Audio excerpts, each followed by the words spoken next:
നേടിയെടുക്കണമെന്ന് കുറിച്ച് വച്ച ഒരുപാട് പ്ലാനുകളും ബാക്കി വെച്ച് 2025 നമ്മോട് വിട പറഞ്ഞിരിക്കുകയാണ് അല്ലേ? പുതിയ ഒരു വർഷം 2026ലേക്ക് കടന്നിരിക്കുകയാണ്. പുതുവർഷം പിറന്നതുകൊണ്ട് തന്നെ ഓരോരുത്തർക്കും മനസ്സിൽ ഒരുപാട് പ്ലാനുകൾ ഉണ്ടാവും. ഈ വർഷം എനിക്ക് എന്തായാലും നേടിയെടുക്കണം എന്നുള്ള ചില പ്ലാനുകൾ.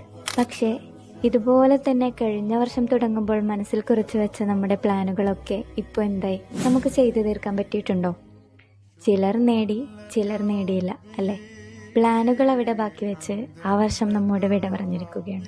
എന്നാൽ ഈ ഒരു വർഷം അതിനിടയാക്കാൻ പാടില്ല.